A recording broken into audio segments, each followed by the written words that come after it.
Hi, everybody, and welcome back to And So the Story Goes. Today, we're talking to an international student who attends the University of Rochester. His name is Ghassan. He's from Saudi, and he studied in Saudi Arabia, studied in the UK. He studied medicine and higher education and learning, and he's currently getting his master's. So let's hear about his experience.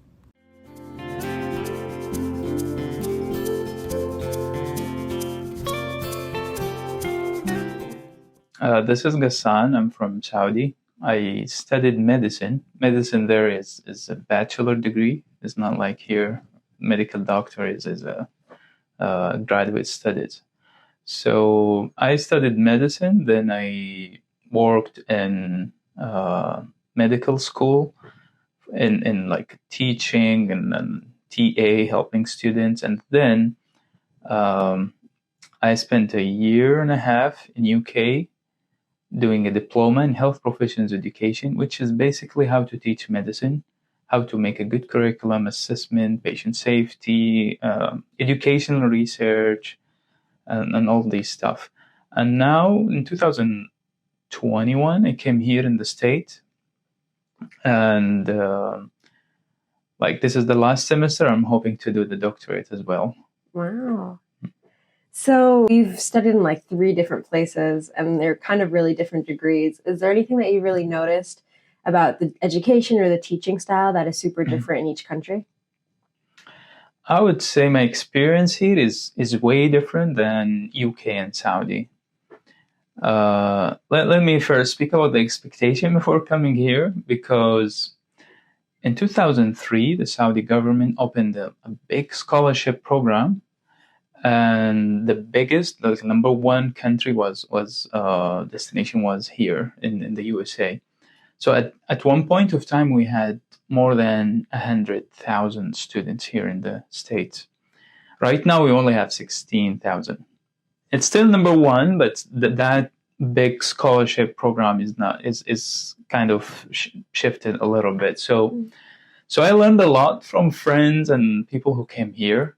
Also, my parents studied here in late 70s, my older brothers. So the impression I got is everybody can do it. It's a good learning, and it's mix of fun and nice. But when I came here, that was the first shock. It's super demanding. That was the first shock I had. Yeah. I had 4 classes, and almost I needed to study 10, 15 hours each the first semester. So we are lucky now that the international requirement, we can have 3 classes instead of 4 classes, which is good. But that amount of work in a good way, because we have to submit certain things every week, and there is a good scaffolding and helping, and they're not like crazy in terms of mark. They don't assign a lot of marks on those weekly discussion activities, whatever.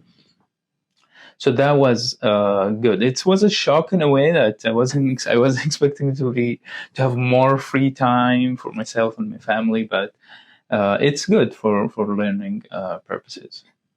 So how was it like in Saudi when you studied there? Do you think you had more free time there? Were the classes structured a bit differently? Okay, 2 things. One, I didn't have a lot of time, I would say, but it was expected because I studied medicine, so I know what the program will look like. That's number one. Number two, although I spend a lot of time with extracurricular activities, but anyway, but it was expected to be very demanding. The number 2 thing, I think there are similarities in where I was in UK and in Saudi, where the lectures are the structure is very didactic. So you would go to the lecture, and then the instructor would introduce the topic, and then you will have your own time to work, study, whatever. The system I have here, and in particular in the School of Education sounds like I'm advertising, but I really love the system here. It's a flipped classes mostly. So we will get the materials to read and absorb before going. So for me, for example, if there is something I don't know, the terminologies or things, I can have more time to read and explore before going to the class. And then in the classroom, it's a very interactive and deep discussion. It's different than introducing the topic for first time. You're just giving overview of things, and there is no hands-on or deep discussion or application of the materials. So in this kind, like the experience here is different than the Saudi and UK. You kind of hinted at it? Do you prefer one over the other? For sure, I love this system. For sure. Again, it's demanding, but I love the system. And I want to talk about the support system students are getting here. So if for example, we can have a scale of the support system so they can get in any school or university, I would say the system here, I'm not saying what you would say, I cannot generalize, but the system here in our university is 7, 8, 7, something like this. Mm-hmm. But in UK, it was only 3. Oh. Yeah. In Saudi, I would say 1 or 2. So, and surprisingly, when I read or hear people, they're unhappy with the support system they have here. So people are demanding. And that's probably a good thing because people, there are published reports about retention rate, how many students can make it to the second year, and the graduation rate. So it's kind of competition, it's business mindset for the higher ed. So each school want to make sure whoever got accepted in the first year, they make it to the second year. Yeah. Because there's some students somewhere are checking these reports, and if we are not helping our students in terms of coaching or mental health or sport programs, whatever.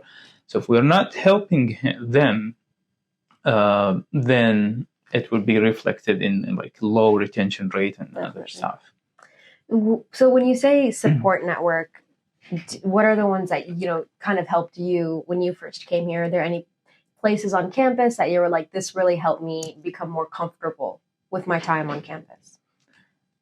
When I came here, it was so stressful for different kinds of the world, and we can talk about how establishing new life, it was a whole different thing to me and my family. But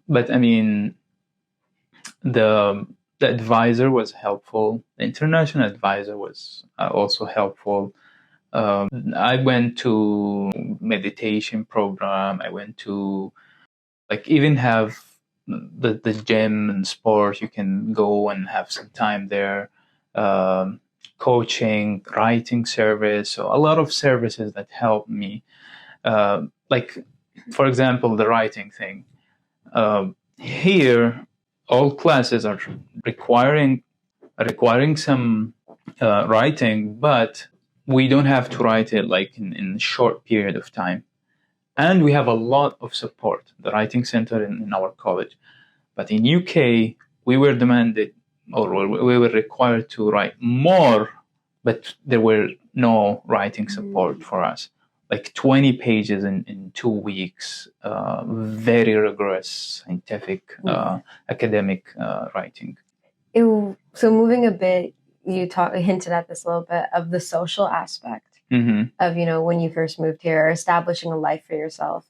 What were kind of did you have any cultural shocks when you first came here from Saudi? Things that you were expecting in the US that did happen, things that didn't happen? Did anything surprise you? Establishing new life was not easy. The first thing is looking for home. So I needed to learn the neighborhood system and how it's linked with the school system. So in Saudi, I can live wherever I want and choose whatever school I want for my kid. And the schools there's no big differences between schools. While here, if you choose home, it's linked with the school system, and there are big discrepancies between like the rank of the schools. Like, for example, I chose to put my kids in the best school district here in the city, which is Brighton School. I mean, based on some rankings. 2 miles, like the rank of the school district is, I think, 12 something in around 700 school districts in New York State, which is wow. It is great. If you just go 2 miles in some other school districts, which they have a very good like places to live. I was hoping to live there. Big houses for my family. I have 3 kids. But they are ranked 500 plus in New York State, which is shocking. I don't want to put my kids in a school district that you publish. It's not the best place to put your kids. So anyway, I learned that, and then I knew staying in Airbnb like a couple of few days is not going to help me to register my kid in school district. So we found home, but the tricky thing, a lot of places they require credit score or a reference.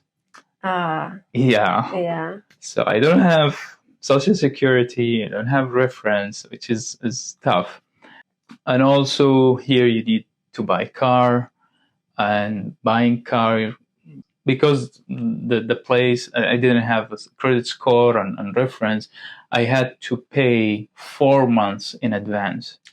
Oh, okay. That's a lot. That's a lot. The plans to buy a new car, I had to switch, like the budget. I couldn't buy a good new car. Mm-hmm. So I was like looking for any car that moves. So it was tough. All these stuff, plus I had to come late because the visa process took some time, and the classes were a lot, and the language part and everything. So 2 months after coming here, I thought, no, I'm done. I'm going back home. That's too much for me and my family. Yeah. Was there ever a point where you got comfortable, where you were like, okay, I can stay here? I think the speaking to people was helpful, and people here appreciate this very much. Speaking to professors, and like some of them said, okay, don't worry. Whenever you're going to submit the assignments, it's fine. We understand you. We understand the situation for you and your family. So that was helpful, I think. I think that's the biggest part. So I'm very thankful for the professors who helped me. Is there anything socially that you miss from Saudi, except for apparently the really good school system they have for your kids? Is there anything, any social aspect in life that you miss from back home? I think one biggest thing about the culture or social life is the social life there is very community-based. I can give you a story which can explain this. So here, when we moved here, like 2-3 weeks after we got our home, so I was passing by a neighbor. She was like playing with the garden and cleaning things and stuff. So I offered help. That was the first time I meet her. I offered her if you need any help. She said, no, thank you. So then I think the same day, because I had to walk on the front door every day to pick my kids from the bus. Also, I met her husband.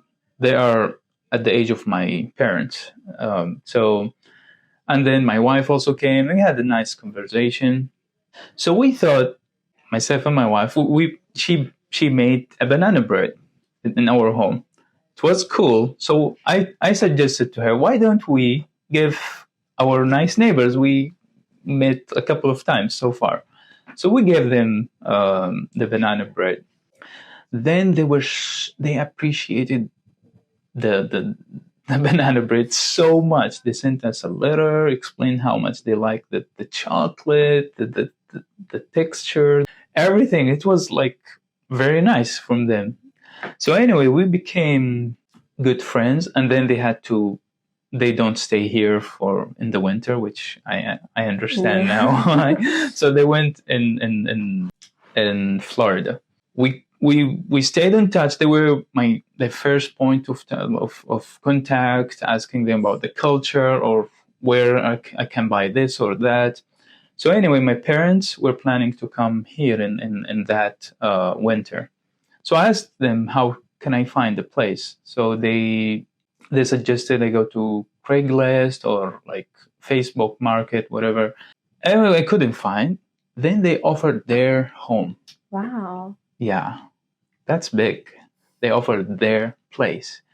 Very like shocking conversation, because my parents said, no, we can stay in their home if we pay rent. So I told them, we have to pay rent. They said, we don't want rent from you. Just stay in our place. So then I told them they're not going to come unless they... So we started from, I think, $1,500, the rent. Mm-hmm. They say, no, we don't accept it. We want half of this. It's a very weird conversation. They want less money and I want to pay them more. So anyway, they stayed there and everything.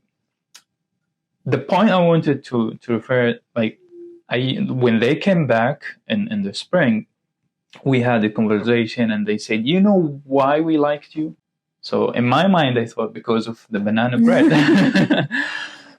But they said, because you offered to help us in the garden.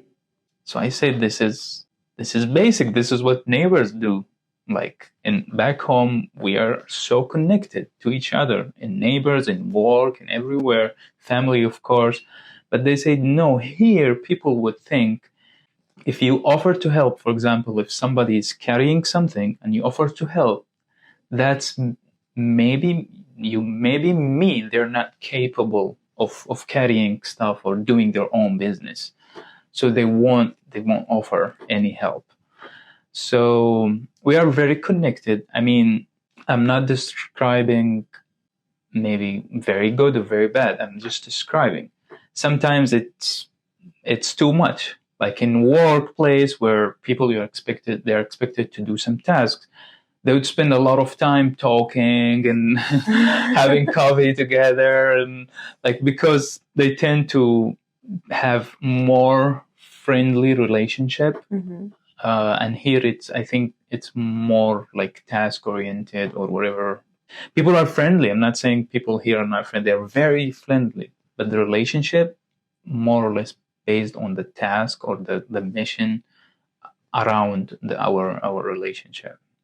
Did you have any, when you were back home, because you said your family has been here, your parents and your siblings, was there anything that you expected, except for like the workload, socially in the U.S.? Did you have an expectation that you were surprised didn't happen or was very different, like socially in the U.S. than what you were thinking of back home?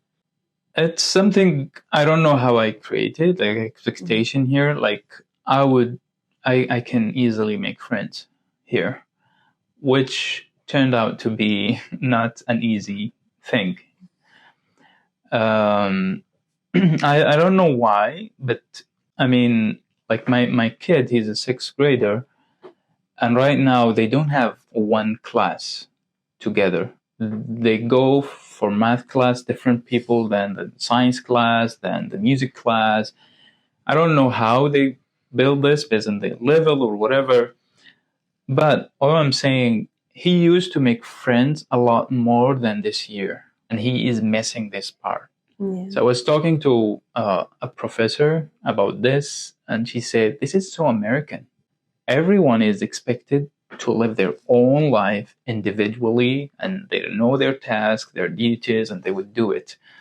And so I was hoping, I read an article that in Canada, So they were studying, a group of students from India.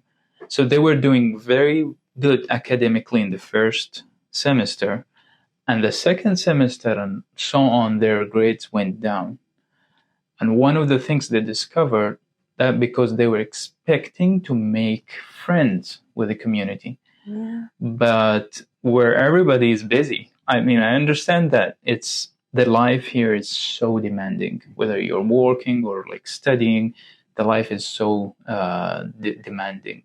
So that's something, I mean, I'm missing. I mean, everybody is busy with with a lot of stuff. Yeah. How old is your kid? I have a 6th grader and 4th grader and 1st grade. Aww. Is there anything your kids or even you or your wife really like about the US that maybe you didn't have back home? Something that's a little different? Yeah, I would say people, they're very keen to do their job, their tasks, to be very successful in whatever they're doing, which is very good. I'm not saying people back home are not like, they don't want to be successful, but the understanding of how one would become successful is different here and there. So here they would chase goals and be very productive and make sure every day is adding towards their goal. But I think back home, people might get distracted with social events and things, which is, I mean, everything has its own goods and bad. And also here, there is a big opportunities and chances for people to practice their hopes. I learned about new sports here, which I never experienced anywhere. And like, for example, America is one of the top countries in the Olympics. In all kinds of sports, you can see people playing any kinds of sports, which is good here. So we are trying to help our kids to find something they like and then put them in extracurricular activities or after school or something like this. So this is great. Are there any sports that you've tried that are like brand new here? I don't remember trying, but like Okay. a lot, like lacrosse was new to me, and softballs. I mean, some other. Yeah. I don't know the names sometimes. Yeah. I remember I met somebody here, and he was explaining a game which is a mix of different games. Mm-hmm. So it's fun. I love that there are always new sports here. Maybe paddle. Paddleboard, yeah. Yeah, paddleboard. Yeah, that's something. Have you tried it, or are you just watching? I tried this. Oh, really? Do you like it? Yeah. Yeah. Yeah. This is kind of going in a different direction. Mm-hmm. But if someone, I know there are a couple students who, if they go to study because we have study abroad programs, like if they go to Jordan or if they go to Egypt, sometimes they'll go to Saudi Arabia just like on their own to visit. Mm-hmm. Are there any places that you would recommend for them to go? Because it's a pretty big country. So are there any places that you're like, if you're a tourist in Saudi, you should really go here? Whoa. That's a big question. What am I expecting? So I think you reminded me with someone I met here. Mm-hmm. I was like, my kids were playing gymnastic. So there's a waiting area for parents. Mm-hmm. So someone who looks very American, he had a t-shirt and there is a Saudi flag on his shoulder. Mm-hmm. So I stopped him. Hey, said, what is this? He said, this is a Saudi flag. I said, are you Saudi? He said, no. So why are you having this flag? So he worked for some time in Saudi and he loved living there. Like, he explained to me things like everything. He went to the north, the south, the west, east, the center, everywhere in Saudi with friends. Like, again, with making friends. So people, when his work, they became friends and they would travel everywhere. So one particular thing that it was very amazing for him, the desert experience. Going out in the desert, camel, and like Oh, not the buggies and in the yeah, in the desert, sand. Yeah, in the yeah. sand and the board, and it was so fun how he explained to me the experience. So I think that the desert experience Mhm. as a whole, and he showed me pictures like in a tent in the middle of the desert. It's totally different experience. And tourism now in Saudi is a big thing, so there are a lot of good places. And the geography in Saudi is different. So I know there is a stereotype, it's hot all over the year, but no, it's different. There are mountains, which gets very cold and rainy, like during the summer. And there are other places which are very humid. There are places very dry, so different places, and there are very big projects, like from tourist perspective.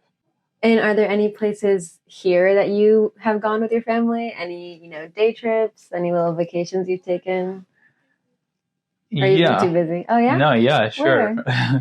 So we like to go to parks like that, parks, explore different parks and lakes here and there. Yeah. I would say going to Niagara Falls is an experience. It's a big experience.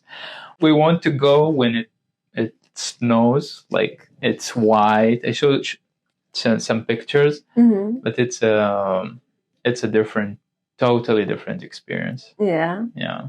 So thank you for having me, Of and course. Thank you for coming on. It was great sure. talking to you. Thank you so much.